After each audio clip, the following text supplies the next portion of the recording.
Bonjour à tous et à toutes, aujourd'hui on se retrouve pour une nouvelle vidéo où on va vous expliquer qu'est-ce que le NAT et le PAT. Projet réalisé par Gabriel Gressier, Walid Rayoui et Tristan Fumière. Petit préambule sur le NAT.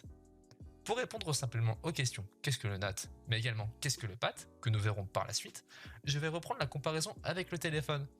Imaginons que vous êtes salarié dans une grande entreprise. À l'intérieur de cette même entreprise, chaque personne a un numéro de téléphone en interne qu'il suffit de composer pour vous appeler. Mais cette entreprise est tellement grande qu'il n'est pas possible d'avoir un numéro de téléphone direct pour chacune des personnes. Donc, quand vous appelez quelqu'un à l'extérieur, il faut passer par un standardiste. C'est le standardiste qui compose le numéro et qui vous met en relation avec le correspondant situé à l'extérieur de l'entreprise. Voilà, c'est ça le principe du NAT. Maintenant, un interlocuteur extérieur à l'entreprise veut vous appeler, il connaît votre numéro de téléphone interne, mais il ne peut pas l'utiliser directement, car cela ne fonctionne pas quand on est à l'extérieur de l'entreprise. Il va donc composer le numéro du standard de l'entreprise et va demander au standardiste de lui passer le numéro de votre poste. C'est exactement le principe du PAT. Maintenant, nous allons voir un peu plus en profondeur qu'est-ce que le NAT avec notre expert Tristan Fumière. Nous savons que dans le monde, il n'y a pas assez d'adresses IPv4 pour tout le monde. C'est pourquoi on a des réseaux locaux et des réseaux connectés à Internet.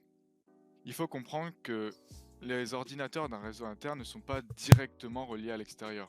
Tout se passe par un équipement appelé passerelle. On peut comparer cette passerelle avec le standardiste vu dans le préambule.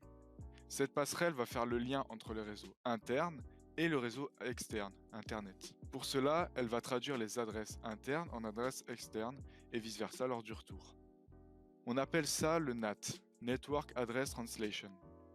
On peut constater que la passerelle a deux réseaux, deux adresses IP. Une interne, pour l'entreprise, 192.168.3.8, et une externe pour communiquer avec Internet, 82.25.124.28. Néanmoins, le schéma du dessus ne s'applique pas qu'aux entreprises. Il représente aussi exactement ce qu'il y a chez vous si vous avez une box connectée à Internet. Vous verrez que quel que soit l'équipement que vous utilisez, c'est toujours la même adresse IP qui apparaîtra, celle de la box. Ce protocole NAC n'est pas complet.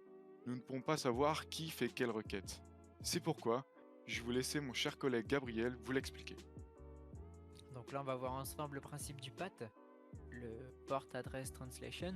Donc c'est comme vous avez qu'une seule adresse IP publique qui est donc dans votre box va associer donc l'adresse IP interne de votre réseau interne, donc de votre appareil connecté, ainsi que son numéro de port sur la carte réseau, et qui va l'associer tout simplement à un numéro de port qui sera retenu dans la box. Ensuite, chez vous, vous faites une demande à un serveur internet, la demande passe par votre box fait la demande au serveur, et lorsque la réponse revient, c'est votre box qui obtient la réponse. Et comment la box sait à quel appareil connecté dans le réseau interne a fait cette demande, c'est par le numéro de port justement qu'elle a enregistré. Et donc grâce à ce numéro de port, elle va pouvoir donc rediriger la réponse vers l'appareil connecté qui a fait la requête. Donc un système indispensable qui est appliqué chez vous. Avec simplement NAT, ce sera pas très efficace, et là les deux en combiné, ça marche très très bien. Merci d'avoir regardé en entièreté cette vidéo. J'espère que vous en avez appris un peu plus sur le NAT et le PAT. On se retrouve pour une prochaine vidéo. Bye bye.